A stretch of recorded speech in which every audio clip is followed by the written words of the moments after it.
বিসমিল্লাহির রহমানির রহিম। আলহামদুলিল্লাহি রাব্বিল আলামিন ওয়াল আকিবাতু লিল মুত্তাকিন ওয়াসসালাতু ওয়াসসালামু আলা রাসূলিহি সাইয়্যিদিল মুরসালিন রাহমাতাল লিল আলামিন শাফিউল মুজনিবিন সাইয়্যিদিল আউওয়ালিন ওয়াল আখিরিন সাইয়্যিদিনা ওয়া মাওলানা মুহাম্মাদিন রাসূলি রাব্বিল আলামিন ওয়া আলা আলিহি ওয়া সাহাবিহি আজমাইন। আল্লাহুম্মা আফতাহ আলাইনা হিকমাতাক ওয়ানসুর আলাইনা রাহমাতাক ইয়া যাল জালালি ওয়াল ইকরাম। রব্বি ইশরাহ লি সাদরি ওয়া ইয়াসসির লি আমরি ওয়াহলুল উকদাতাম মিন লিসানি ইয়াফকাহু কওলি। আসসালাতু ওয়াসসালামু আলাইকা ইয়া রাসূলাল্লাহ, আসসালাতু ওয়াসসালামু আলাইকা ইয়া হাবিবাল্লাহ, আসসালাতু ওয়াসসালামু আলাইকা ইয়া রাহমাতাল লিল আলামিন। শ্রদ্ধেয় সুধীবর্গ, আসসালামু আলাইকুম ওয়া রাহমাতুল্লাহ। কেমন আছেন সবাই? আমরা আমাদের কথা মতো নির্দিষ্ট সময়ের প্রায় 4 মিনিট পূর্বেই আমাদের স্টুডিওতে এসে হাজির হয়েছি লাইভ প্রোগ্রাম নিয়ে। এবং আজকের টপিক আপনারা জানেন, আগাম আমরা জানানোর চেষ্টা করেছিলাম, যদিও আমাদের পক্ষ থেকে বিলম্ব হয়েছে। আজকে বিকেলে সম্ভবত আমরা পোস্ট করেছি যে আজকে রোজা এবং তারাবি নিয়ে কোয়েশ্চেন অ্যান্ড আনসার সেশনে আমরা লাইভ আসছি। এবং we have come here to the studio and আমার সঙ্গে রয়েছে Mohammad Sadek Ali, civil engineer, Aliah university, second year, Kolkata. আর আমার সঙ্গে আরও একজন রয়েছে Mohammad Mizanur Rahman, he is a guest teacher in ideal high madrasa, Babla. আর আমি, আপনারা জানেন, আপনাদের পরিচিত মোহাম্মদ আবুল কালাম আজাদ আল কাদরি, আপনাদের সঙ্গে আপনাদের সেবায় রোজা এবং তারাবি নিয়ে যেগুলো কমন কোয়েশ্চেন্স, লোকে হয়তো কনফিউজড রয়েছে, একবার আলোচনা হয়ে গেলে ভালো হয়। আমরা এই সমস্ত কোয়েশ্চেন্স নিয়ে, এবং বিশেষ করে আমার সঙ্গে যারা রয়েছে সাদিক এবং Mizanur, they have collected questions from common masses, যাদের সঙ্গে তারা মেশে এবং যারা কমন গাইজ, তাদের বিভিন্ন রকম প্রশ্ন থাকে। তো ওই সমস্ত কোয়েশ্চেন্সকে they have collected and they have collected about 25 questions. প্রায় 25খানা প্রশ্ন রয়েছে। তো ইনশাআল্লাহ আমরা we shall try to complete all these 25 questions. It may be a long session. We are going to start at just 7 p.m. and it's going to 7. Just 1 minute is left. তো আপনাদের সবাইকে আমরা অনুরোধ করছি যে আপনারা আমাদের এই আলোচনা মনোযোগ সহকারে, এবং যদি কোনো প্রশ্ন থাকে আপনাদের, তাহলে আমাদের কমেন্ট বক্সে আপনারা ওই প্রশ্ন করবেন। তাহলে ইনশাআল্লাহ we shall try to address your question. Although we have very packed schedule, a number of questions, a total 25 questions are already there in the list. তারপরেও আমরা চেষ্টা করব, যদি আপনারা প্রশ্ন করেন আমাদের কমেন্ট বক্সে, যদি আপনাদের কোয়েশ্চেন ড্রপ করেন, we shall try to pick it up and we shall try to address your questions. Now we are going to start our question answer session. Sadek, তোমরা যে প্রশ্নগুলো কালেক্ট করেছো, প্রথম প্রশ্ন কি তোমাদের পক্ষ থেকে বা কমন মেসেজের পক্ষ থেকে? What is the first question? First question is, যেটা কমন জিনিস রোজা আসছে, তো মানে রোজা কি অ্যাকচুয়াল রোজাটা কি, এটাই আমাদের প্রথমে জানা দরকার। আচ্ছা, রোজাটা কি? এই প্রশ্নটা উত্তর আমি দেওয়ার আগে, যেহেতু একটা বার্নিং কোয়েশ্চেন আমাদের সবার মধ্যেই আমাদেরকে হান্ট করছে, যে করোনা ভাইরাসে গোটা বিশ্ব ত্রস্ত, লকডাউন চলছে, পুলিশ ঘোরাফেরা করছে, মাঝে মধ্যে পুলিশ বিভিন্ন মসজিদ যাচ্ছেন এবং তারা খুব ভালো কাজ করছেন, কারণ এই মুহূর্তে এই কাজগুলো প্রচণ্ড প্রয়োজনীয় কাজ করোনা ভাইরাসকে নিয়ন্ত্রণে রাখার জন্য। ফলে এরকম এক পরিস্থিতিতে আমরা কি মসজিদে তারাবি পড়বো নাকি বাড়িতে তারাবি পড়বো? This is a burning question. Yes. তো যেহেতু এই কোয়েশ্চেনটা বার্নিং কোয়েশ্চেন, তো আমার মনে হয় যে ফার্স্টে এই প্রশ্নের উত্তর আমরা দিয়ে দিই। আর যেহেতু আমাদের কথাবার্তা পশ্চিমবঙ্গ আহলে সুন্নাত ওয়াল জামাত গ্রুপে হচ্ছে, ফলে most of the members of West Bengal আহলে সুন্নাত ওয়াল জামাত গ্রুপ আর ওয়েস্ট বেঙ্গলিস। আর যদি কেউ বাইরের থাকেনও তাহলে হতে পারেন বাংলাদেশের। তো পশ্চিমবঙ্গ এবং অন্যান্য রাজ্য ভারতবর্ষের এবং বাংলাদেশের situation is more or less the same, মোটামুটি কিন্তু একই রকম পরিস্থিতি রয়েছে। এই ক্ষেত্রে আমার পক্ষ থেকে কোনো বক্তব্য বা কমেন্ট না দিয়ে আমি সরাসরি এই যে প্রশ্নের উত্তর যে তারাবি আমরা কোথায় পড়ব, এই প্রশ্নের উত্তর আমি আমার নিজের পক্ষ থেকে এটা না দিয়ে সরাসরি ব্রেলভি শরীফ থেকে মুফতি আজাদ রেজা খান সাহেব এই ব্যাপারে একখানি ঘোষণা করেছেন এবং পরামর্শ দিয়েছেন। পরামর্শ হচ্ছে যে হুকুমত কি জানিব সে জিতনে লোগों को नमाज तराबी की इजाज़त मिले वो वक्त पर नमाज अदा करे। ফলে this is a very clear message from our Markaz of Ahle Sunnah ওয়াল জামাআহ ব্রেলভি শরীফ। তো ব্রেলভি শরীফ থেকে হুজুর মুফতি আজাদ রেজা খান কেবলা আমাদেরকে পরামর্শ দিয়েছেন, সুপরামর্শ দিয়েছেন যে হুকুমত কি জানিব সে জিতনে লোগों को नमाज तराबी की इजाज़त मिले वो वक्त पर नमाज अदा करे। অর্থাৎ সরকার যতজন লোককে নিয়ে জামাত করার অনুমতি দেবে তাদেরকে নিয়েই আমাদেরকে ঠিক সময়ে নামাজটা পাঠ করে নিতে হবে। দেখুন এখানে কেউ কিন্তু আবেগ দেখাবেন না যে আমরা সবাই মসজিদ আসবো, কেন মসজিদ আসবো না। হাদিস পাকে সৈয়দুনা রাসূলুল্লাহ সাল্লাল্লাহু তাআলা আলাইহি সাল্লাম আমাদেরকে এরকম নির্দেশ দিয়েছেন এবং আমরা একাধিকবার আপনাদের সঙ্গে আলোচনা করেছি যে এই মুহূর্তে মসজিদে নামাজ পড়ার চেয়ে বাড়িতে নামাজ পড়ে নেওয়াটাই বাঞ্ছনীয় হবে। তো এই প্রশ্ন আলোচনা হয়ে যাওয়ার পর আমরা চলে আসি ফার্স্ট কোয়েশ্চেনে, যেটা সাদেক আলী আমাদেরকে প্রশ্ন করলো যে রোজা কাকে বলে, তাই তো? Yes. What is roza? রোজা কাকে বলে? তো রোজা মাই ডিয়ার ব্রাদার্স অ্যান্ড সিস্টার্স, আমাদের অনেকের ধারণা আছে যে না খেয়ে দিয়ে দিনমান থাকলে গেলে রোজা হয়ে গেল, তাই না? অর্থাৎ না খেয়ে দিয়ে সারাদিন যদি আমরা থেকে যাই তাহলে এটা কি হয়ে গেল? এটা রোজা হয়ে গেল। But this is not right at all. আমাদের এটা মাথায় রাখতে হবে যে রোজা হচ্ছে আল্লাহ পাকের সন্তুষ্টি অর্জনের জন্য শুদ্ধ নিয়তে, শুদ্ধ ইখলাসের সঙ্গে সুবহে সাদিক থেকে সূর্যাস্ত পর্যন্ত পানাহার এবং সহধর্মিনীর সঙ্গে শারীরিক মিলন থেকে বিরত থাকাকে রোজা বলে। এবং তার সঙ্গে যতগুলো শরিয়ত বিরোধী কাজ, সেই সমস্ত কাজ থেকেও আমাদেরকে যতটা সম্ভব বিরত থাকতে হবে। এই হচ্ছে আমাদের রোজা সংক্ষেপে। এরপরে নেক্সট কোয়েশ্চেন, তারাবি কাকে বলে? তারাবি কাকে বলে? আচ্ছা, যেহেতু আমরা রোজা এবং তারাবি এই দুটো জিনিসই আজকে টপিক হিসাবে চুজ করেছি, তো রোজা তো আমরা সংক্ষেপে আলোচনা করে নিলাম, আমরা তারাবিও আলোচনা করে নিই। যে তারাবিটা হচ্ছে কিন্তু অ্যাকচুয়ালি তারাবি হচ্ছে তারবিয়াতুন শব্দের বহু বচন। এখন প্রশ্ন হচ্ছে যে তারবিয়াতুন মানে কি? তারবিয়াতুন মানে হচ্ছে রেস্ট নেওয়া, বিশ্রাম করা। তাহলে এখানে বিশ্রাম করা শব্দ আসছে কেন? বিশ্রাম করা শব্দ কেন আসছে?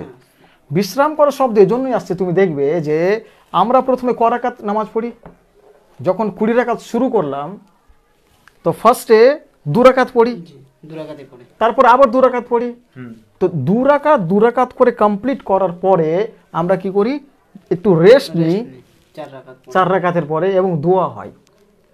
তো যেহেতু এই যে 2-2-4 পর একবার রেস্ট, আবার 2-2-4 পর একবার রেস্ট, আবার 2-2-4 পর একবার রেস্ট, তো এই যে তারবিয়াতুনের যেটা বহু বচন তারাবি, এই জন্যই এই নামাজের নাম হচ্ছে তারাবি।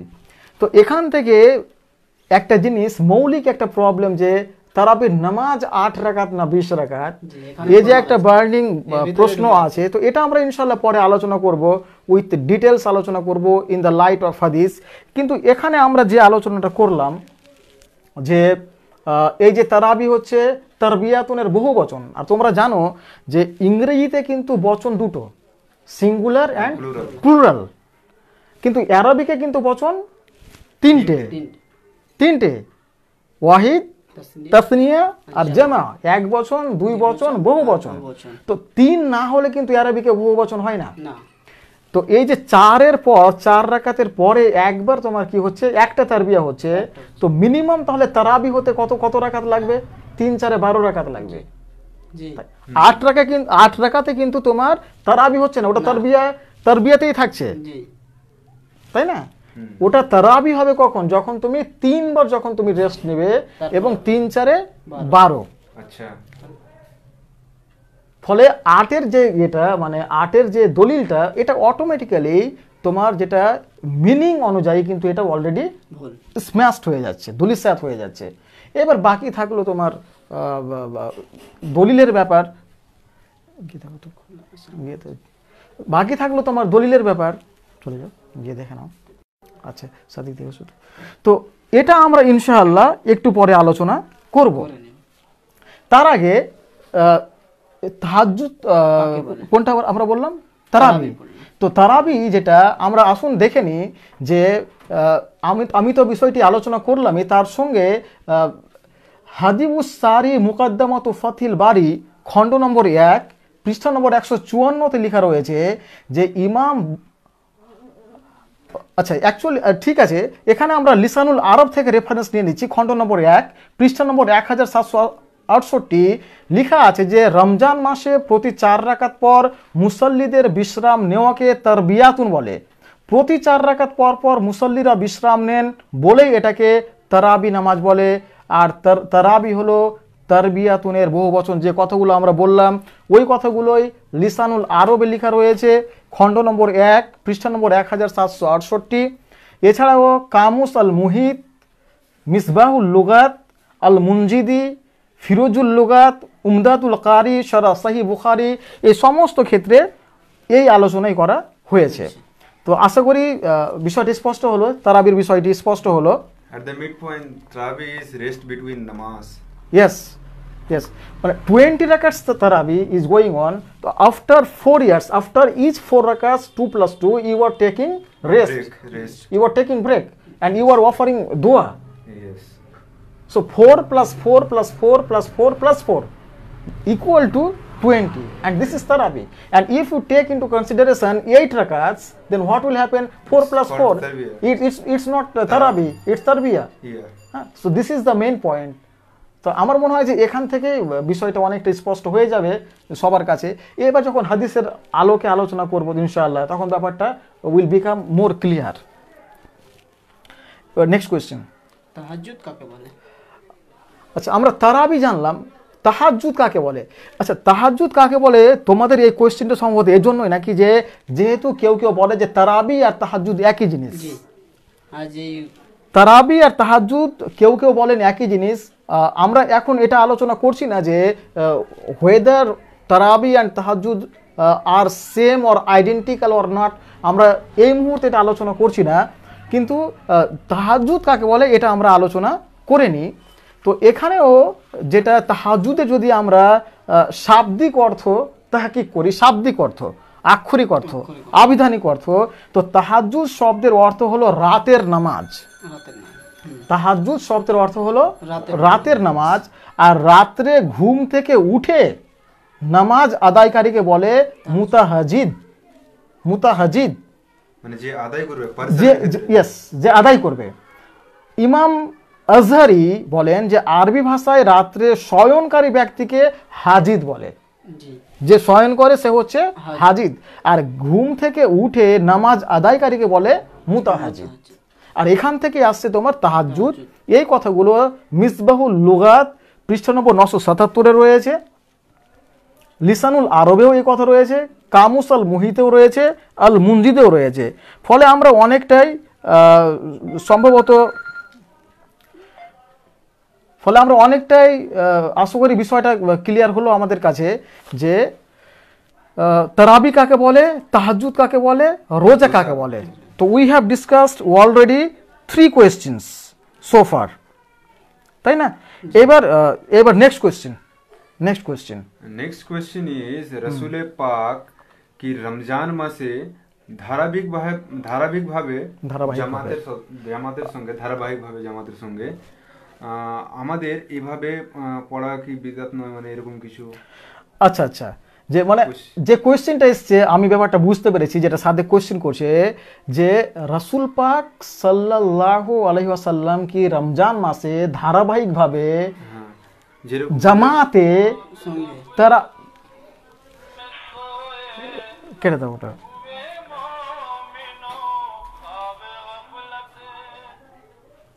ওকে ওকে, ওই কোয়েশ্চেনটা আমরা এখন নিচ্ছি, সেটা হচ্ছে ঠিক আছে সব। আচ্ছা, যে কোয়েশ্চেনটা আমরা এখন নিচ্ছি যে রাসূল পাক সাল্লাল্লাহু আলাইহি সাল্লাম কি রমজান মাসে জামাতের সঙ্গে আমরা যেভাবে নামাজ পড়েছি সেভাবে নামাজ পড়েছেন?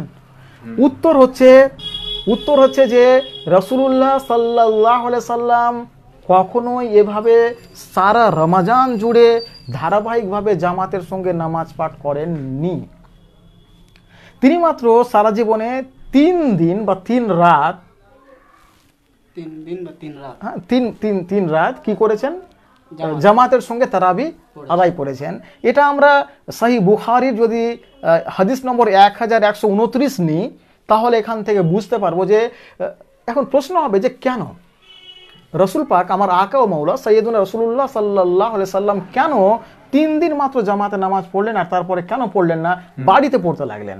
উত্তর হচ্ছে যে আমার আকা দেখলেন যে যদি তিনি নিয়মিত মসজিদ এসে এই নামাজ পাঠ করেন তাহলে কি হবে, এই নামাজটা ফরজ হয়ে যাবে, যেটা উম্মতের জন্য ভারী হয়ে যাবে।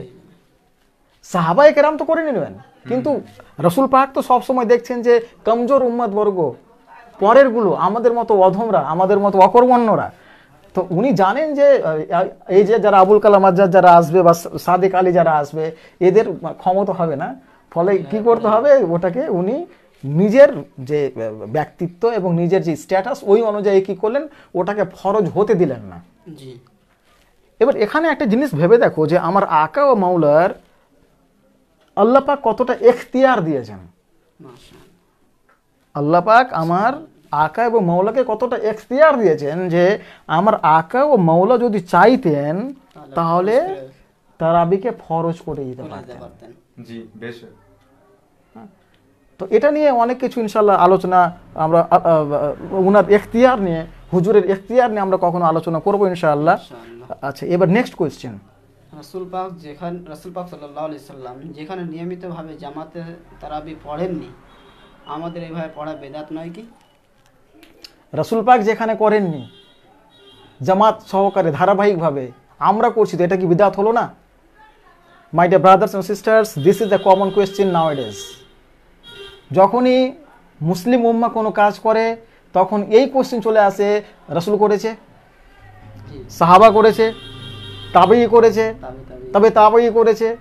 তো my dear brothers and sisters, যেটা বুঝতে হবে সেটা হচ্ছে যে আমার হুজুর এই কাজটা করলেন না, কেন করলেন না? একটা হিকমতের জন্য, যে আমরা যেন চাপে না পড়ি, আমরা যেন চাপে না পড়ি। কিন্তু দ্বিতীয় খলিফা উমর ফারুক রাদিয়াল্লাহু তাআলা কিন্তু এটাকে কি করলেন, ধারাবাহিকভাবে জামাত এস্টাবলিশ করলেন।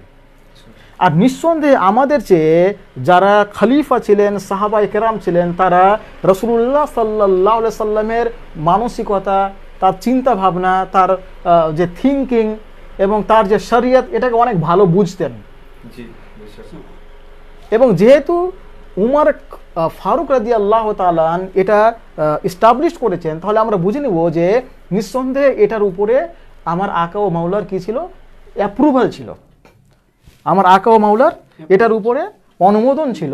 এটা দ্বিতীয় খলিফা উমর ফারুক রাদিয়াল্লাহু তাআলা এটা জানতেন, ফলে উনি এটা এস্টাবলিশ করেছেন। 2 নম্বর একটা বিষয় যেটা আমাদের মাথায় রাখতে হবে সেটা হচ্ছে যে বিদআত মানে কিন্তু এরকম না যে একটা কাজ আমি বললাম যে তোরা এই করছিস, রমজান এসছে তোরা কোরআন শরীফ পড়তে শুরু করে দিয়েছিস, বিদাত। বিদাত কিন্তু এরকম না। কিছু কিছু ভাই আছে বা কিছু কিছু বন্ধু আছে মৌলবি সাহেব, যখনই কোনো ভাষণ দেওয়া শুরু হয় ওদের, তো ওরা কী করে যে একটা হাদিস শরীফের একটা টুকরো, পুরো হাদিস শরীফ কিন্তু না, একটা হাদিস শরীফের একটা টুকরো লোকজনকে শোনায়, তাও আবার সুর করে, কুল্লু বিদআতিন দলালা কুল্লু দলালা ফিন্নার। তার আগে কি আছে তার পরে কি আছে ওটা কিন্তু ও আলোচনা করে না।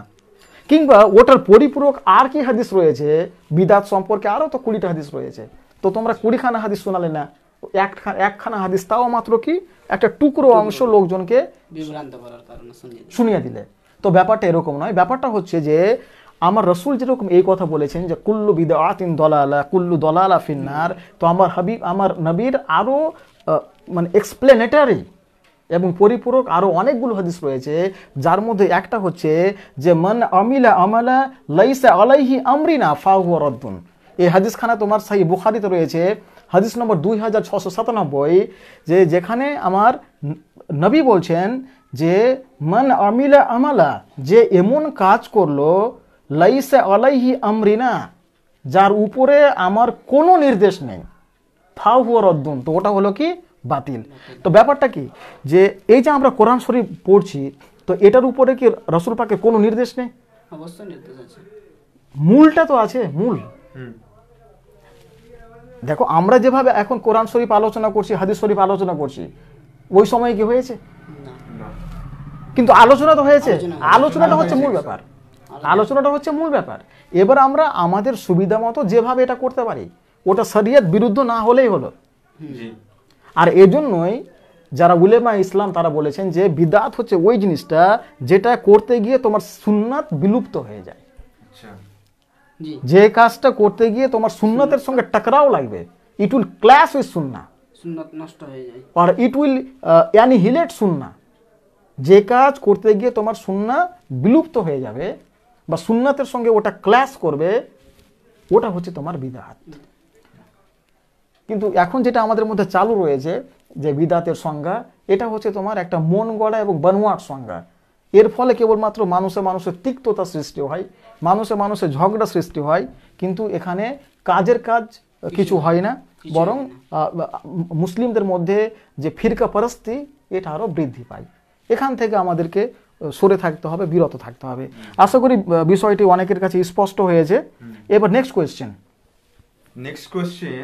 আমি বলছি নেক্সট কোয়েশ্চেন হচ্ছে যে রোজার টাইমে, রমজানের টাইমে অনেকে ভোরে যেটা আমরা সেহরি খাই তখন অনেকের ঘুম ভাঙে না। তো এখানে মূল কোয়েশ্চেন হচ্ছে যে অনেকে যদি ভুলে যায় সেহরি খেতে বা ঘুম যদি না ভাঙে, তো এটা কি তার রোজাতে কোনো এফেক্ট হবে এরকম কিছু? আচ্ছা, সোজা কথা যে যদি কেউ সেহরি না খায়, তাহলে রোজা হবে কিনা, এটা নিয়েও আমাদের বেশিরভাগ লোকের মধ্যে একটা মিসকনসেপশন রয়েছে যে সেহরি হচ্ছে রোজার অংশ। আমরা মনে করি সেহরি না খেলে বোধহয় রোজাই হবে না, এরকম কিন্তু একটা কিছু এরকম একখানা কনসেপশন লোকের মধ্যে চালু রয়েছে। এটা হচ্ছে একটা মানে কুসংস্কার আমরা বলতে পারি কিছুটা, আর কিছুটা হচ্ছে তোমার অজ্ঞতা। সেহরি ভালো খাওয়া, সেহরি খাওয়া ভালো, কারণ আমার আকা ও মাওলা সাইয়্যিদুনা রাসূলুল্লাহ সাল্লাল্লাহু আলাইহি সাল্লাম নিজে বলেছেন যে তোমরা সেহরি খাও, সেহরিতে বরকত আছে। যেমন এই হাদিসখানা সহিহ বুখারীতে আছে, হাদিস নম্বর 1923। কিন্তু যদি কেউ সেহরি না খায় তাহলে কোনো ব্যাপার না, আচ্ছা, মানে রোজায় কোনো ইফেক্ট হবে? রোজায় কোনো ইফেক্ট পড়বে না। রোজার সঙ্গে সম্পর্ক হচ্ছে নিয়তের। যদি কেউ নিয়ত করে নিল যে আমি আল্লাহ পাকের সন্তুষ্টির জন্য আজকে রোজা থাকছি, ও রোজা থেকে গেল। এবার ও কিছু খাক আর না খাক, তার সঙ্গে কিন্তু রোজার কোনো সম্পর্ক নেই।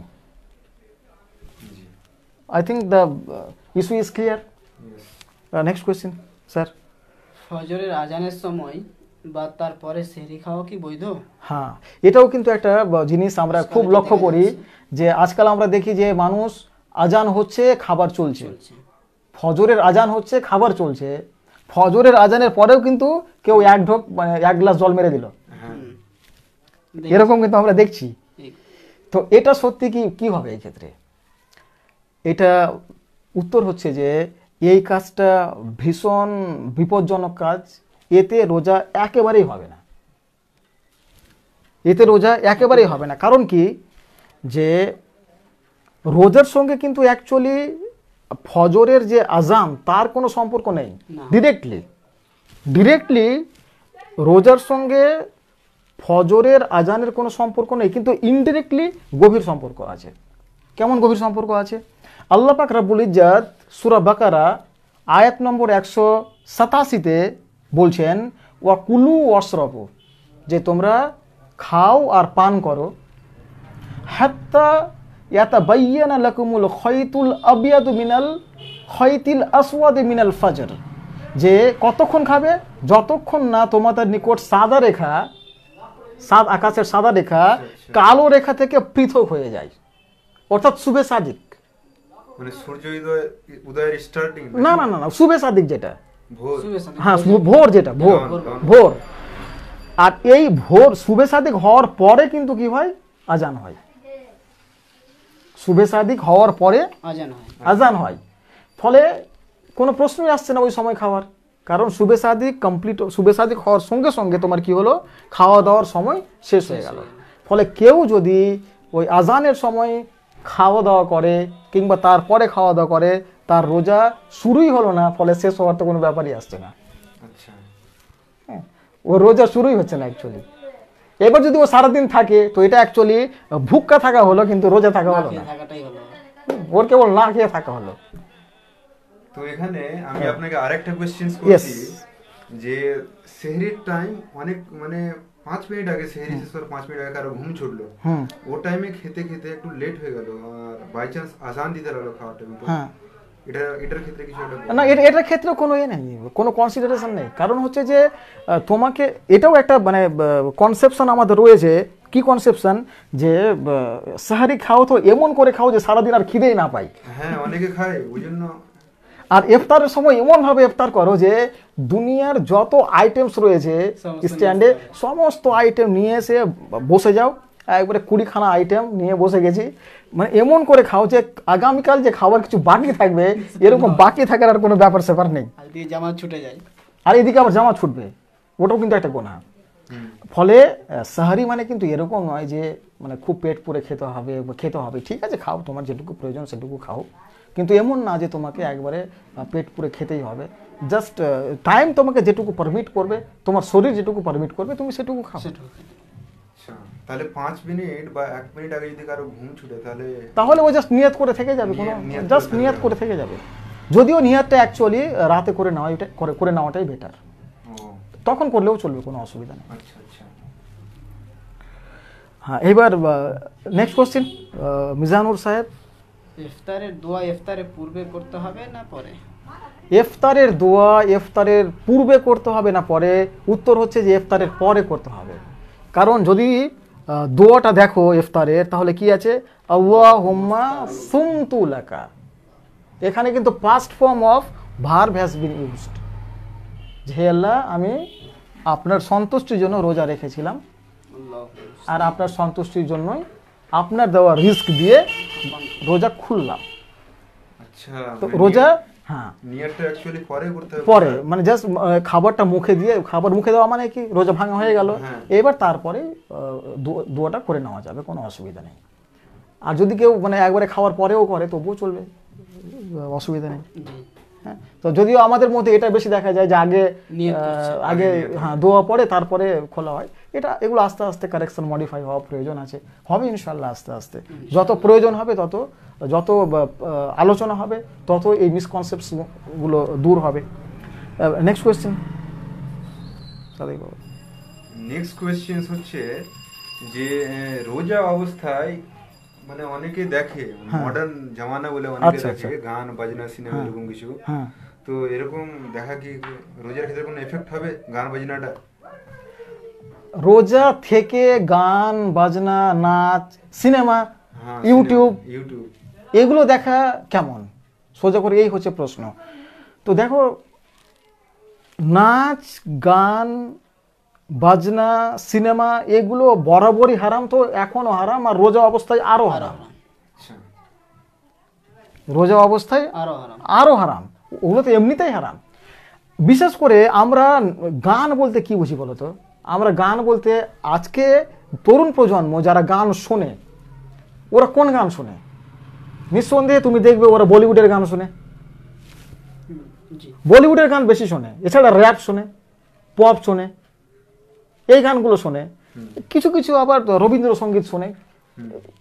মানে এই টিমটার সংখ্যা একটু কম আছে বোধ হয়, রবীন্দ্রসঙ্গীত বা নজরুল সঙ্গীত সঙ্গীত এগুলো ঠিক এটা কম আছে। কম আছে। কিন্তু খুবই কম। বলিউডের গান আর ওই তোমার টলিউডের গান এগুলো বেশি শোনে, কিংবা ইউটিউবে যেগুলো ভাইরাল হচ্ছে এগুলো। তো এগুলোতে তোমার কি আছে? এগুলো গানে শব্দগুলো রয়েছে তোমার মূলত বেশিরভাগ হচ্ছে তোমার ওই যৌন আবেদনপূর্ণ, হ্যাঁ জি তাই না? আর এমন সব শব্দ ব্যবহার করা আছে, আর তার সঙ্গে মিউজিক, মিউজিক আবার কুফরি শব্দ। আর কোথাও কোথাও এমনভাবে কুফরি বা শিরক শব্দ মিক্সড করা আছে যে মানে অজান্তেই, শ্রোতার অজান্তেই ইমান নষ্ট হয়ে যাওয়ার আশঙ্কা আছে। এটা দেখা গেল গানের ব্যাপার।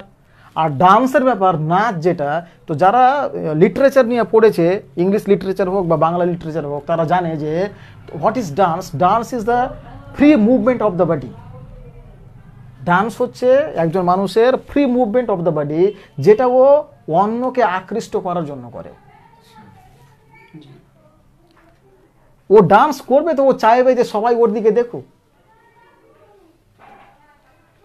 তো সবাই ওর দিকে দেখুক, তো সবাই ওর দিকে দেখলে যে দেখবে তার ওর মনে ওর প্রতি একটা কামনা আসবে। অবশ্যই ফলে আমি এটা মানে বেশি ডিপে আর যাচ্ছি না, মানে খুব সহজে বুঝতে পারা যাচ্ছে যে এটাও কিন্তু মোটেও কাম্য নয়। এতেও রোজা নষ্ট হয়ে যাওয়ার আশঙ্কা আছে। আর নষ্ট না হলেও মানে রোজা যে ইফেক্টেড হবে ব্যাডলি, এতে কোনো সন্দেহ নেই। জি। তো এই হচ্ছে মূল ব্যাপারটা। ইউটিউবের ক্ষেত্রে তাহলে ইউটিউবে সেম জিনিস, ইউটিউবের সেম জিনিস হ্যাঁ। এগুলো ভিডিওর ক্ষেত্রে। হ্যাঁ। আর যদি আমি ইসলামিক ভিডিও দেখি বা জেনারেল নলেজ কিছু জানার ব্যাপারে, ইসলামিক ভিডিও বা জেনারেল নলেজ এগুলোতে তো কোনো প্রবলেম নেই। হ্যাঁ কিন্তু কথা হচ্ছে যে যেহেতু সোশ্যাল মিডিয়ার সঙ্গে আমরাও যুক্ত আছি, তো সোশ্যাল মিডিয়া দেখবে যে কখন যে তোমার অজান্তে এমন একটা অ্যাড চলে এলো, এমন একটা পিকচার চলে এলো যে ওটা তোমার জন্য বিব্রতকর, আচ্ছা আচ্ছা তাই না? তো ওরকম ক্ষেত্রে সাবধান থাকতে হবে। সাবধান থাকতে হবে। জি হ্যাঁ, এই জায়গাগুলো we have to take care. জি বর্তমান পরিস্থিতিতে দেখা যায় যে নিয়ত করাকে অনেকজন উঠিয়ে দিচ্ছে নামাজের ক্ষেত্রেও, যে নামাজ পড়তে যাবো আবার নিয়ত কেন করবো। আচ্ছা আচ্ছা, সেরকম রোজার নিয়ত করাটা কতটা গুরুত্বপূর্ণ? রোজার কি নিয়ত করতে হবে, না করলে কি রোজা হবে? This is very vital question, যে রোজার জন্য নিয়ত করা কতটা গুরুত্বপূর্ণ। শুধু রোজাই নয় মিজানুর, নামাজ হোক, রোজা হোক, যে কোনো কাজই হোক, নিয়তটা কিন্তু আসল জিনিস। আসলে এবং সহিহ বুখারীর প্রথম যে হাদিসটা, আমিরুল মুমিনিন ফিল হাদিস, ইমাম বুখারী রাহিমাহুল্লাহ যেটা নিয়ে এসছেন যে ইন্নামাল আমালু বিন্নিয়াত, যে মানুষের কাজের যে ফলটা এটা নির্ভর করছে কার উপরে? নিয়তের উপরে। ফলে রোজার ক্ষেত্রে তো নিয়ত করা মাস্ট, একবারে ফরজ। নিয়ত করা ফরজ, কিন্তু নিয়ত বলতে কিন্তু আবার এরকম না যে মানে মুখে বলতেই হবে, এরকম ব্যাপার নেই। যদি আন্তরিকভাবে অন্তরে কেউ নিয়ত করলো যে হে আল্লাহ, আমি আপনার সন্তুষ্টির জন্য আগামীকাল রোজা রাখার নিয়ত করছি, দ্যাটস এনাফ। এবার যদি কেউ ওটার সঙ্গে সঙ্গে মুখে করলো তো এটা আরো ভালো হলো। ভালো কিন্তু যদি কেউ শুধু মুখে করলো, অন্তরে করলো না, এটা কিন্তু চলবে না। না। আবার কেউ অন্তরেও করলো না, আর মুখে তো বিদাত বলে ছুটে ফেলেই দিল, তো ওরও কিন্তু মানে রোজা মানে বিদাতের ক্যাটাগরির মধ্যেও ঢুকবে না। মানে বিদাত হলে তবুও একটা কিছু না হয় হতো, কিন্তু ওটা বিদাতের ক্যাটাগরির মধ্যেও ঢুকবে না, ওটা কিন্তু অ্যাকচুয়ালি রোজাই হবে না। খিদে থাকে। এটাও কিন্তু মানে শুধুমাত্র অনাহারে থাকাই হবে। ফলে you must make intention, you must make নিয়াত, নিয়াত করতেই হবে। সে যদি কেউ চায় বাংলাই করবে, কোনো অসুবিধা নেই। এটা আমাদের মধ্যে অনেকের ভুল ধারণা রয়েছে যে নিয়ত মানে কি, নিয়ত মানে আরবিতে করতে হবে, এরকম কোনো ব্যাপার নেই। বরং আমি মনে করি যে আমাদের সাধারণ মানুষ যারা, ওদের বাংলাতে নিয়ত করাটাই বেটার, কারণ ও বুঝবে যে ও কি বলছে। হ্যাঁ হ্যাঁ, আর আরবিকে করতে গিয়ে কি করবে, ও অ্যাকচুয়ালি কিন্তু বোঝে না যে ও কি বলতে কি চাইছে। বলতে চাইছে। এটা একটা ব্যাপার। 2 নম্বর ব্যাপার হচ্ছে যে ওই নামায়তু ওয়া নুসাল্লি লিল্লাহি তাআলা মুখস্থ করতে করতে ওর 1 মাস লাগবে, ওটা মুখস্থ করে নিল, আর আত্তাহিয়াতু কিন্তু মুখস্থ নেই। না, অথচ আত্তাহিয়াতুটা তোমার কি জরুরি, ওয়াজিব, পার্টিকুলার ওটাই। হ্যাঁ, আত্তাহিয়াতু তোমার মাস্ট। আত্তাহিয়াতু না পড়লে তোমার নামাজ হবে না। নামাজ হবে না। অথচ ও কিন্তু এটা মুখস্থ করেনি, আর ওই নামায়তু ওয়া নুসাল্লি লিল্লাহি তাআলা 1 মাস পরিশ্রম করে কিন্তু মুখস্থ করে নিয়েছে। তো এই জিনিসগুলো লোককে বোঝাতে হবে যে তোমাকে আগে জানতে হবে যে কোন জিনিসটা ফরজ, কোন জিনিসটা ওয়াজিব, কোন জিনিসটা মুস্তাহাব। যেটা যেরকম ইম্পর্টেন্স তোমাকে সেরকম ইম্পর্টেন্স দিয়ে ওটাকে করতে হবে, মুখস্থ করতে হবে। ফলে এই ব্যাপারগুলো আমার মনে হয় যে বিষয়টি স্পষ্ট হলো। এবার নেক্সট কোয়েশ্চেন। নেক্সট কোয়েশ্চেন হচ্ছে যে সৌদি আরবকে অনুসরণ করে একদিন পরে রোজা রাখা বা একদিন পরে ঈদ পালন করা, এটা কেমন, মানে এটা কি ঠিক? আচ্ছা আচ্ছা, মানে যেহেতু আরবে, যেহেতু আমার আকা ও মাওলা সৈয়দুনা রাসূলুল্লাহ সাল্লাল্লাহু তাআলা আলাইহি ওয়াসাল্লাম যেহেতু ইসলাম প্রচার করেছিলেন এবং প্রতিষ্ঠা করেছিলেন আরবে, ফলে আমাদের কিন্তু একটা কি রয়েছে, আমাদের একটা অনুরাগ রয়েছে, প্রেম রয়েছে কার প্রতি? আরবের প্রতি। এটাই হচ্ছে মেন কথা। কিন্তু তোমাদেরকে আমি একটা প্রশ্ন করব, এবং তার সঙ্গে যারা ভিউয়ার্স তাদেরকেও আমি একটা প্রশ্ন করব। সেটা হচ্ছে, কেউ আমাকে উত্তর দেবেন দয়া করে, যে আরবের প্রতি তো আমাদের অনুরাগ বলুন, প্রেম বলুন, শ্রদ্ধা বলুন, সবই থাকবে, কিন্তু সৌদি আরব জিনিসটা কি? এখন কি নাম কি আরব আছে? নাম কি আরব আছে? নাম কি আছে? সৌদি আরব। নাম হচ্ছে সৌদি আরব। তো সৌদি আরব নাম কি আমার রসুল পাকের সময়ে ছিল? না না, সে সময় আরব ছিল। সৌদি আরব নাম কি কুরআন পাকের কোনো আয়াতে আছে? না, আরব আছে। সৌদি আরব নাম কি কোনো হাদিসে আছে? না। তাহলে সৌদি আরবের সঙ্গে আমাদের কি সম্পর্ক? এই শব্দটাও বেদাত। সৌদি আরবের সঙ্গে কি সম্পর্ক? সৌদি আরব কখন থেকে হলো? আরব নামটা চেঞ্জ কেন হয়ে গেল হঠাৎ? এই জিনিসটা you have to understand at first, যে why Arab is called Saudi Arab, and what is the significance of the name Saudi Arab. Saudi Arab নামটার তাৎপর্য কি? তো এই জিনিসটা আমি খুব সংক্ষেপে আপনাদের কাছে আলোচনা করে দিই। সেটা হচ্ছে যে এই যে আরবের নাম রাখা হয়েছে ইবনে সৌদ বলে একজন সন্ত্রাসবাদী, ডাকাত এবং ইংরেজদের এজেন্টের নামে। ইবনে সৌদ মানে বর্তমান যে রাজবংশ, যারা ওখানে রাজা হচ্ছে, রাজার বেটা রাজা, রাজার বেটা রাজা, রাজার বেটা রাজা। তো বর্তমান যে রাজতন্ত্র, এই বর্তমান রাজতন্ত্রকে ক্ষমতায় বসায় কারা? ইংরেজরা। তো যখন ইংরেজরা ওই রাজবংশকে ক্ষমতায় বসিয়ে দিল, তো যে লোকটা ছিল ওদের হাতের পুতুল, ইবনে সৌদ, খুব নিষ্ঠুর লোক ছিল এবং খুব খুখার আতঙ্কবাদী টেরোরিস্ট ছিল। তো যেহেতু ইংরেজদের দোস্ত ছিল, ইংরেজদের ফ্রেন্ড ছিল, তো ইংরেজদের কাছে খুব ভালো ছিল। ইংরেজরা ওর নামে আমার আকা এবং মাওলার সোনার আরবের নাম রেখেছিল সৌদি আরব। এবার ভেবে দেখো তুমি যে দুনিয়াতে এত দেশ, দেয়ার আর মোর দেন 200 countries, 200 Nations in the world. কোন দেশ এমন আছে যে কোন দেশে একটা ব্যক্তির নামে আছে? না। মানুষের নামে কোনো দেশ আছে? না। আরে যদি মানুষের নামেই তোরা রাখতে চাইতিস, তো আমার আকা এবং মাওলার নামে রাখতিস। যদি তোরা আরবের নাম কোনো মানুষের নামে রাখতে চাইতিস, তো সৈয়দুনা আবু বকর সিদ্দিকের নামে রাখতিস, উমর ফারুকের নামে রাখতিস, উসমান গনির নামে রাখতিস, হযরত আলীর নামে রাখতিস, ইমাম হাসান, ইমাম হুসেনের নামে রাখতিস, আরো কত মনীষী ছিলেন। সেই না একজন সন্ত্রাসবাদীর নামে, সেও রসুল পাক সাল্লাল্লাহু আলাইহি সাল্লামের 1200-1300 বছর পরে। তোমার এইখানে মুসলিম উম্মার মধ্যে এই যে এত দ্বন্দ্ব, সমস্ত দ্বন্দ্বের মূলে আছে এই জায়গাটা। এই জায়গাটা জবে থেকে সোনার আরব সৌদি আরব হয়ে গেছে, সেই দিন থেকে মুসলিম দুনিয়া বয়েলিং কলড্রনের মতো জ্বলন্ত ওই কড়াইয়ের মতো টকবক টকবক করে ফুটছে। কারণ কাজ তো ওরা করছে না, কাজ তো অ্যাকচুয়ালি ইংরেজরা করছে। এরা পুতুল খেলাচ্ছে, এখান থেকে রিমোট কন্ট্রোল নিয়ে তোমার ওরা কন্ট্রোল করছে, এই করো। ইভেন তোমার আরবের যে সিলেবাস, স্কুলের সিলেবাস, ওই সিলেবাসও তৈরি করে তোমার আমেরিকা। সিলেবাস আমেরিকা তৈরি করে। ওখানে নিজস্ব প্রশাসনও নেই, সমস্ত প্রশাসন আমেরিকার। ওই জন্য কিছুদিন আগে একটা রিপোর্ট পাওয়া গেছিল যে সৌদি আরব নাকি আমেরিকার সঙ্গে হাত মিলিয়েছে, এরকম কিছু। হাত তো অ্যাকচুয়ালি আগে থেকে মিলানো আছে, এবার বোঝা গেল জিনিসটা ক্লিয়ার। তো এই জিনিসটা মানে আস্তে আস্তে আস্তে আস্তে লোকের কাছে পরিষ্কার হচ্ছে, এবার জিনিসটা ক্লিয়ারলি বোঝা গেল অ্যাকচুয়াল ব্যাপারটা কি।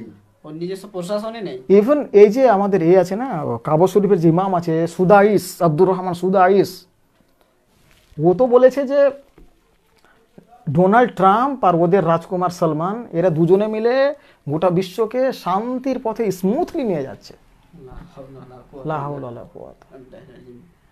যে ডোনাল্ড ট্রাম্প হচ্ছে মুসলিম উম্মার সবচেয়ে বড় শত্রু, ও নাকি মুসলিমদের জন্য নাকি শান্তি নিয়ে আসছে। ভেবে দেখো যে মানে দালালি কোন জায়গায় গেলে এরকম কথাবার্তা বলা যেতে পারে। তো যাক, বাই দ্য ওয়ে, যেটা বলছিলাম, যেটা তুমি কোশ্চেন করেছিলে যে সৌদি আরবকে অনুসরণ করে একদিন পর রোজা বা একদিন পর ঈদ, এটা কেমন ব্যাপার?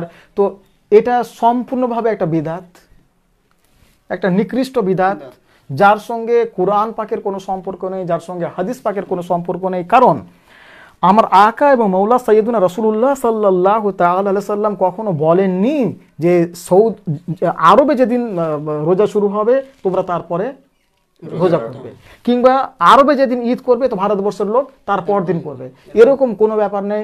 একটা পরিষ্কার গাইডলাইন আমার আকা এবং মৌলা দিয়ে দিয়েছেন যে চাঁদ দেখবে কিংবা চাঁদ দেখার সাক্ষ্য পাবে, রোজা ধরবে।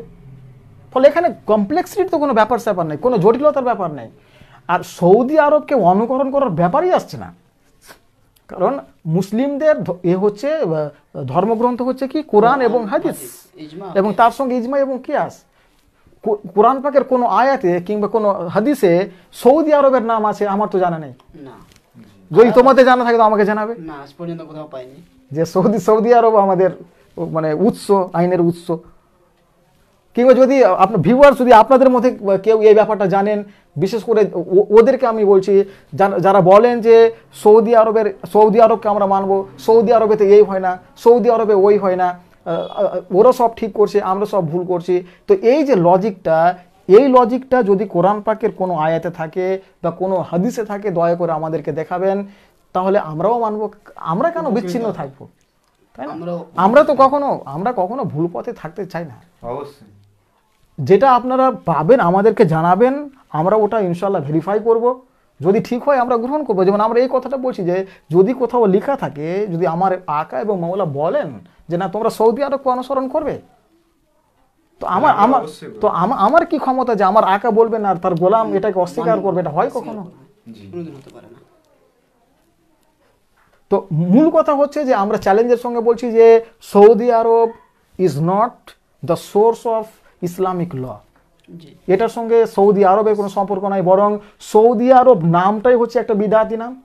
সৌদি রাজতন্ত্র হচ্ছে একটা বিদাতি রাজতন্ত্র, এবং সৌদি রাজতন্ত্র হচ্ছে মুসলিম উম্মার সবচেয়ে বড় শত্রু। ওদের কাজকর্মগুলো কেমন কখনো ইনশাল্লাহ আলোচনা করব। ওদের যে একটা, তোমাদের দুটো এক্সাম্পল দিয়ে দিই। রাজার বেটির বিয়ে হলো, সৌদির রাজার মেয়ের বিয়ে হলো।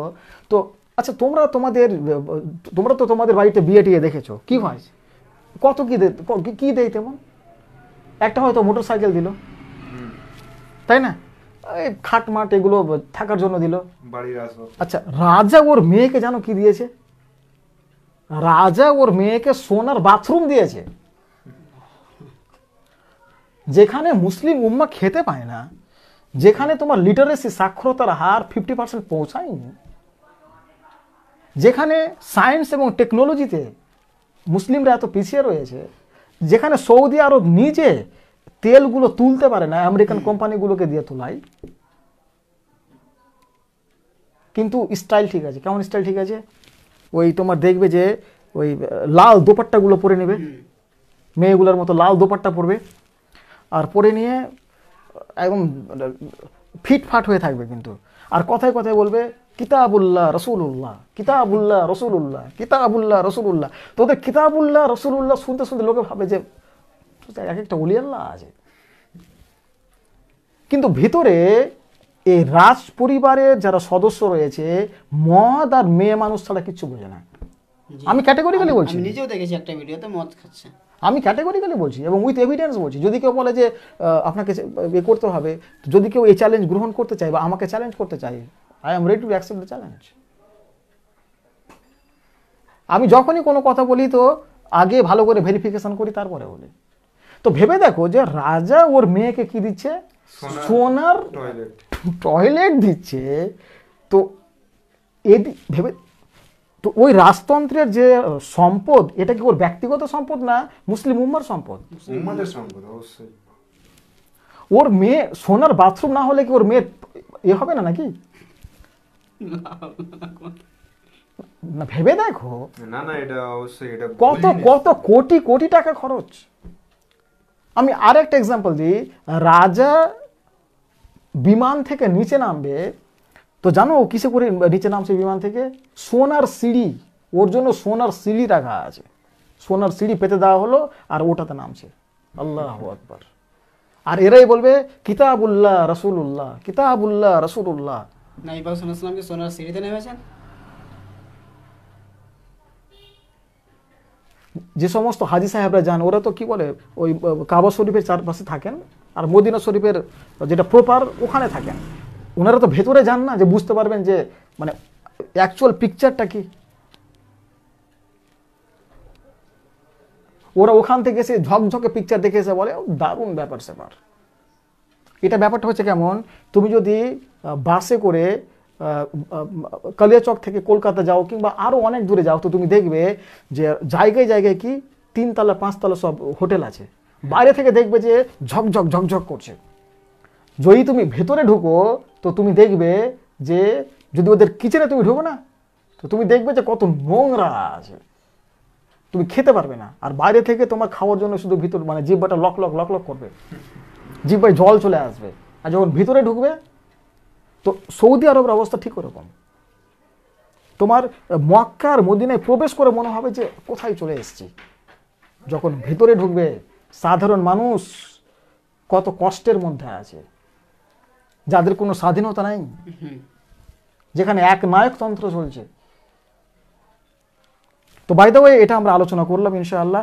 এরপরে নেক্সট কোয়েশ্চেন মিজানুর। পড়াশোনা বা পরীক্ষার অজুহাতে ছেলে মেয়েকে অনেকেই বলে রোজা থাকতে হবে না। ছেলে আমার পড়াশোনা করবে, মেয়ে আমার পড়াশোনা করবে, তো রোজা থাকলে পড়াশোনা গন্ডগোল হবে। এটা সম্পূর্ণভাবে অবৈধ জিনিস। যে ছেলে মেয়ের পড়া হবে না বলে রোজা রাখতে দেব না, এটা সম্পূর্ণভাবে অবৈধ জিনিস। এটার জন্য প্রচণ্ড গুনাহ আছে, প্রচণ্ড গুনাহ আছে, প্রচণ্ড গুনাহ আছে। এই জন্য গুনার ভাগদারি তার অবশ্যই অবশ্যই। ফলে গার্জেন্সকে ছোট থেকেই অভ্যস্ত করতে হবে। আর এরকম না যে ওই একটা মাস রোজা থাকবে আর এই জন্য ওর একটা মাস কোনো পড়াশোনাই হবে না, এরকম বোধহয় হবে না। যারা পড়াশোনা করার এমনিতেও পড়াশোনা করবে, ফলে এই ব্যাপারটা মোটেও চলবে না, একদম একদম অ্যালাউ হবে না। Next question.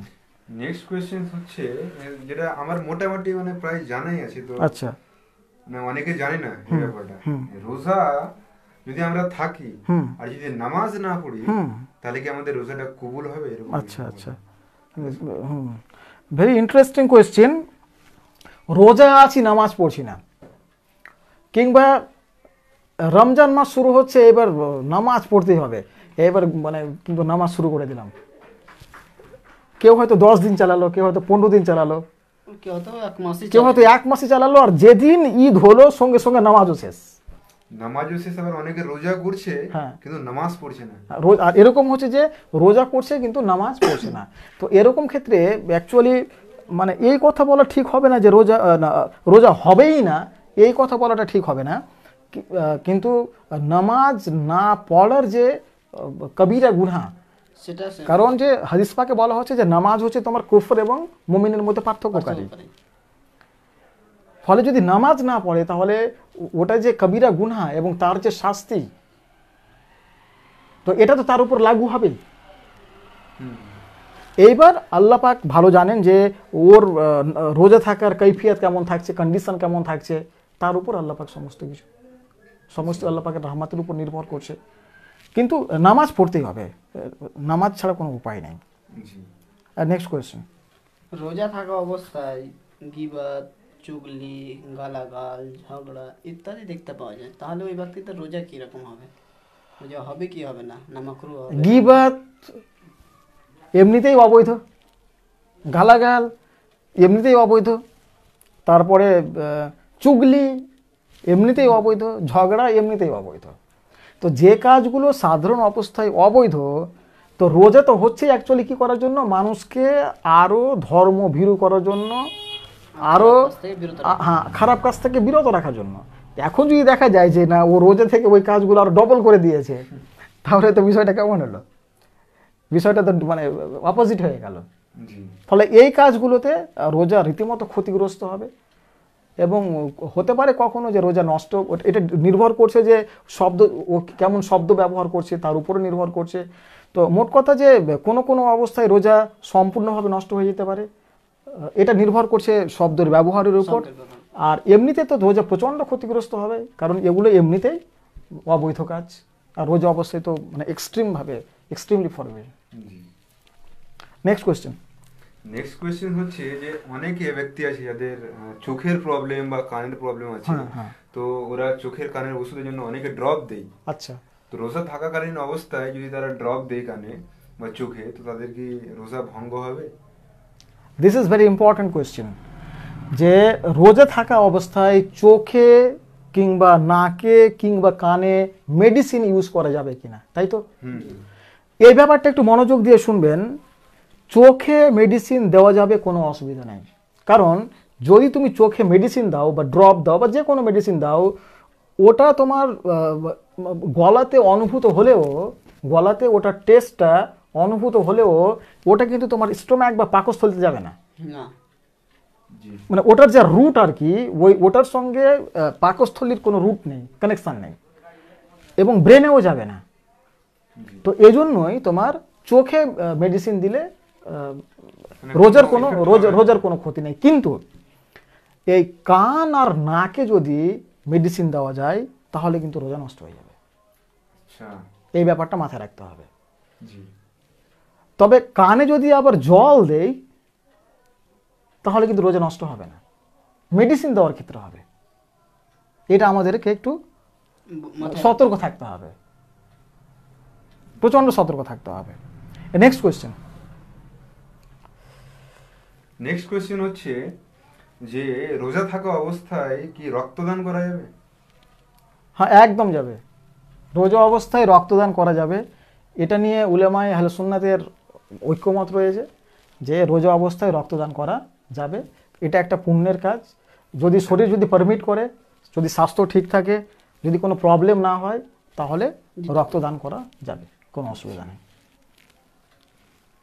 আজকাল কিছু দেখা যায় যে ইনজেকশন করলেই বলছে রোজা নষ্ট হয়ে যায়, এই ব্যাপারে আপনার মতামত? আচ্ছা, ইনজেকশন দিলে বা মানে ইনসুলিন, আজকাল যারা সুগারের পেশেন্ট, তো কি হবে ইনজেকশন বা ইনসুলিন দিলে? তো কথা হচ্ছে যে ইনজেকশন বা ইনসুলিন সেটা তোমার এই ভেনেই হোক কিংবা তোমার মাসলেই হোক, মাংসপেশিতে হোক, যে কোনো অবস্থাতেই চলবে, যে কোনো অবস্থাতেই পারমিসিবল চলবে, রোজা নষ্ট হবে না। ইনজেকশন বা ইনসুলিনে যেটা ভেনেই দেওয়া হোক কিংবা মাংসপেশিতেই দেওয়া হোক, কোনো অসুবিধা নেই, রোজা হয়ে যাবে ইনশাআল্লাহ। তাহলে কি যে ইনজেকশনটা দেওয়া হচ্ছে খিদা মিটিয়ে দেবে, সেই ইনজেকশনটা কি চলবে না? হ্যাঁ, যে ইনসুলিন তো হচ্ছে কি জন্য, ইনসুলিন হচ্ছে ডায়াবেটিকের পেশেন্টের জন্য। তবে এক্ষেত্রে ভালো হচ্ছে যে যদি সাহারির আগে ইনজেকশনটা কিংবা ইনসুলিনটা নিয়ে নেই, কারণ সচরাচর আমরা দেখি যে ইনসুলিন দিনে খুব বেশি হলে 2 বার নিতে হয়, 1 বার কিংবা 2 বার। তো যদি একবার সাহারির আগে নিয়ে নেয় আর একবার সাহারির পরে নিয়ে নেয় তাহলে কিন্তু হয়ে যায়। এখন যেগুলো একেবারে এক্সেপশনাল কেস, ডাক্তার প্রেসক্রাইব করে দিয়েছে যে না নিলে হবে না 3 বার 4 বার, তো সেক্ষেত্রে তো ঠিক আছে, তাহলে রোজাতে মানে কোনো এফেক্ট হবে না? না চলবে ইনশাআল্লাহ, ডায়াবেটিসের চলবে। Next question. কোয়েশ্চেনে আমরা আসছি যে ইমাম বুখারী রাদিয়াল্লাহু তাআলা আনহু কত রিকাত নামাজ পড়তেন বা এরকম কিছু, মানে কত রিকাত নামাজ? মানে ইমাম বুখারী কত রাকাত তারাবি তারাবি পড়তেন? পড়তেন। ও, ব্যাপারটা হচ্ছে যে যেহেতু ইমাম বুখারী রাহমাতুল্লাহ আলাইহির নাম খুব বেশি উচ্চারণ হয়, মার্কেটে ফলে মুরগিটা বেশি আছে। মানে ইমাম বুখারী রাহিমাহুল্লাহর মানে অনেকেই খুব বেশি নাম গ্রহণ করে এবং ওর নামেই অনেক কিছু চালিয়ে দিতে চাই। চালিয়ে দিয়েছে, জাল হাদিসও চালিয়ে দেয়। তো ইমাম বুখারীর মানে ইন্টারেস্টিং একটা ইনফরমেশন আমি তোমাদের সঙ্গে শেয়ার করছি, সেটা হচ্ছে যে যদি কেউ চায় যে আমি সত্যকে গ্রহণ করব, তাহলে এই একটা মাত্র প্রশ্ন থেকেই ওর সমস্ত মানে প্রবলেম উইল বি সলভড। এই তোমার একটা মাত্র কোয়েশ্চেন থেকে, যে ইমাম বুখারী রাহিমাহুল্লাহ কত রাকাত তারাবির নামাজ পড়তেন।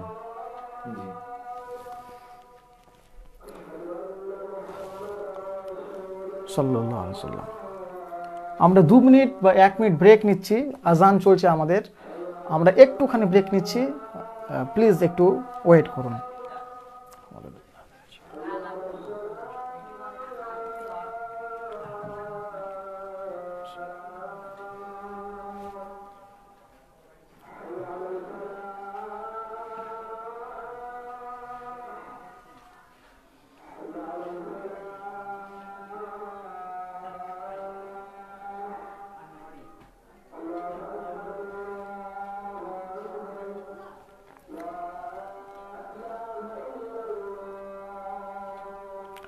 اللهم رب هذه المسألة القائمة آتِ محمد الوسيلة والفضيلة الرفيعة تكلف الميعاد। তো এই যে প্রশ্নখানা যেটা সাদেক করলো যে ইমাম বুখারী রাহিমাহুল্লাহ কত রাকাত তারাবির নামাজ পড়তেন, উত্তর হচ্ছে যে ইমাম বুখারী রাহিমাহুল্লাহ 20 রাকাত তারাবির নামাজ পড়তেন। মাশাআল্লাহ। এবং এটার সপক্ষে একেবারে সহি এভিডেন্স রয়েছে, সহি দলিল রয়েছে। আমি এই দলিলটা একটু আলোচনা করে দিই যে হাদুস সারি মুকদ্দিমা ফাথুল বারি এই গ্রন্থের পৃষ্ঠা নম্বর 66-তে রয়েছে যে কানা মুহাম্মদ ইবনু ইসমাইল বুখারী ইজা কানা আউয়ালু লাইলাতিন মিন শাহরি রমাদান, যখন রমজান মাসের প্রথম রাত আসতো তো কি হতো, ইয়াজতামিউ ইলাইহি আসহাবু, তার সঙ্গী সাথী যারা ছিলেন তারা ইমাম বুখারীর কাছে জড়ো হতেন আর কি করতেন, ফা ইউসাল্লি বিহিম, আর তার সঙ্গে নামাজ পড়তেন। ও ইয়াকরাউ ফি কুল্লি রাকাতিন 20 আয়াত, আর প্রত্যেক রাকাতে কি করতেন 20 আয়াত তেলাওয়াত করতেন ইমাম বুখারী রাহিমাহুল্লাহ। ইমাম বুখারী রাহিমাহুল্লাহ প্রত্যেক রাকাতে 20 রাকাত তেলাওয়াত করতেন। ওয়া কাযালিকা ইলা আন ইয়াখতুমাল কুরআন, আর এভাবে কি করতেন কুরআন পাঠ শেষ করতেন, খতম করতেন, কুরআন খতম করতেন। ও কানা ইয়াকরাউ ফিস সাহর, আর সাহরির সময়ে কি করতেন মা বাইনা নিসফি ইলা সুলুসি মিনাল কুরআন, কি করতেন যে কোরআন পাকের অর্ধেক থেকে কোরআন পাকের 1/3 তেলাওয়াত করতেন সাহরির সময়, মানে সাহরির আগে আর কি, মানে সাহরির আগে কি পড়তেন তাহাজ্জুদ পড়তেন, সাহরির আগে তাহাজ্জুদ পড়ছেন, আর ওই সময়ে কি পড়তেন তারাবি পড়তেন। তো এভাবে তিনি কি করতেন ফায়াখতুমু ইনদা সাহরি ফি কুল্লি সালাসি লায়াল, আর এইভাবে সেহরিতে 3 দিনে খতম করতেন। তাহলে ব্যাপারটা কি হলো যে ভেবে দেখো, প্রতি রাকাতে কত আয়াত পড়তেন না, এতে তোমার কি বলে প্রতি রাকাতে তারাবির সময় 20 রাকাত করে 20 আয়াত করে তেলাওয়াত করতেন। তাহলে 20 × 20 কত হলো 400। এবার 400-কে তুমি করো 6600-কে দিয়ে তুমি 400 দিয়ে ভাগ করো, হ্যাঁ 66 দিয়ে তুমি 400 দিয়ে করো, ভাগ করো, কত আসছে। তো তুমি দেখবে যে ওই যে এটা কি বলে যে ক্যালকুলেশনটা দেখা যাবে যে ওই সময় এইভাবেই ওই 20 করে আয়াত পড়েই তিনি রমজান মাসের যেটা খতম যেটা ওইভাবে করতেন। আর যেটা সাহরির আগে যে নামাজটা পড়তেন, এই নামাজটা কি নামাজ ছিল? তাহাজ্জুদ নামাজ পড়তেন। তো এই সময় কি করতেন যে এই সময়ে তিনি কোরআনের অর্ধেক থেকে 1/3 তেলাওয়াত করতেন, আর এইভাবে 3 দিনে ওটাকে খতম করতেন। এটা হাদুস সারি মুকাদ্দমা ফাথুল বারিতে রয়েছে। এছাড়াও আল কুনা বলে একখানা গ্রন্থ রয়েছে, ওখানেও এই সম্পর্কে বিশদ ডিটেলস এভিডেন্স রয়েছে। তো মোট কথা ইমাম বুখারী রাহিমাহুল্লাহ 20 রাকাত তারাবি পড়তেন, আবার তার সঙ্গে সাহরির সময় সাহরির আগে তাহাজ্জুদ পড়তেন। ফলে যারা যদি কেউ বলে যে ইমাম বুখারী রাহিমাহুল্লাহর কাছ থেকেই আমরা কি করব, আমরা মানে সত্যকে যাচাই করব, জানবো, তো ইমাম বুখারী রাহিমাহুল্লাহ ওয়াজ আল্লাহস ওলি। কেউ কেউ ভাবে যে ইমাম বুখারী বোধহয় মানে এরকমই মানে কিছু লোকজনের মতো সাধারণ ছিল, এরকম ব্যাপার না। আরে ইমাম বুখারী যখন ইন্তেকাল করেন আর যখন তাকে কবরে রাখা হয়, তো কবর থেকে সেন্ট আসছিল, মাশাআল্লাহ সুবহানাল্লাহ, সেন্ট আসতো। আমাদের মতো অকর্মণ্য ছিলেন না। তো বাই দ্য ওয়ে ইমাম বুখারীও 20 রাকাত পড়তেন, ফলে কোনো প্রবলেম হওয়ার কথা না। এবার নেক্সট কোয়েশ্চেন হচ্ছে যে লাইলাতুল কদর কি শুধুমাত্র 27 রমজানে কি পালন করা যায় না অন্যান্য দিনেও পালন করা যায়? অ্যাকচুয়ালি লাইলাতুল কদরটা কিন্তু যেটা আমাদের মধ্যে রয়েছে কিছু কিছু লোকের মধ্যে, যে শুধুমাত্র 27 রমজানেই অবজার্ভ করা হয়, এটা কিন্তু ঠিক নয়। হ্যাঁ 27 রমজানে পসিবিলিটি বেশি আছে, কিন্তু শেষ 10 রাতের যে বিজোড় রাতগুলো প্রত্যেকটাই তোমাকে অবজার্ভ করতে হবে, এবং প্রত্যেকটা ক্ষেত্রেই লাইলাতুল কদর আমাদেরকে তালাশ করতে হবে, অন্বেষণ করতে হবে। ফলে এই ক্ষেত্রে আমাদেরকে একটু সংশোধনের প্রয়োজন আছে। আচ্ছা নেক্সট কোয়েশ্চেন আর কিছু আছে? স্বপ্নদোষ হলে কি রোজা ভেঙে যাবে? স্বপ্নদোষ হলে কি রোজা ভেঙে যাবে? স্বপ্নদোষ হলে রোজা ভাঙবে না, এটা আমাদের মধ্যে অনেকের ভুল ধারণা আছে, আর এই জন্য রোজা নষ্টও করে দেয়। হয়তো রাত্রে দেখা গেল যে স্বপ্নদোষ হয়েছে, রোজা আর ধরলো না, কিংবা হয়তো দুপুরের বেলা খেয়ে ঘুমিয়েছে, কিংবা সাহরির পর খেয়ে ঘুমিয়েছে, স্বপ্নদোষ হয়েছে, রোজা নষ্ট করে দিয়েছে। রোজা কিচ্ছু হবে না, রোজা একই রকম থাকবে, কোনো অসুবিধা নেই, শুধুমাত্র ফরজ গোসল করে নিতে হবে বাস। আর একটা কোশ্চেন এখানেই, হ্যাঁ যে অনেকেই আছে যে একটু রক্ত বেড়ে গেলে রোজা নষ্ট করে দেয়, এই ব্যাপারে আপনার? না এরকম কোনো ব্যাপার নেই। যে জিনিসটা আমাদের জানা থাকবে না, ওই জিনিসটা যারা ইমাম সাহেব থাকবেন বা উলেমায়ে কেরাম আছেন, ওনাদের সঙ্গে আলোচনা করবেন। নিজে থেকে কোনো ডিসিশন নিয়ে হুটহাট রোজা নষ্ট করে দেওয়া, এরকম করা একদম চলবে না। হ্যাঁ যেটা আমরা জানবো না, যারা জানেন ওদের কাছ থেকে আমরা জেনে নেবো আর কি, এটা একটু মাথায় রাখতে হবে। আর একটা জিনিস আমার মাথায় এলো, সেটা হচ্ছে যে টুথপেস্ট ব্যবহার করা।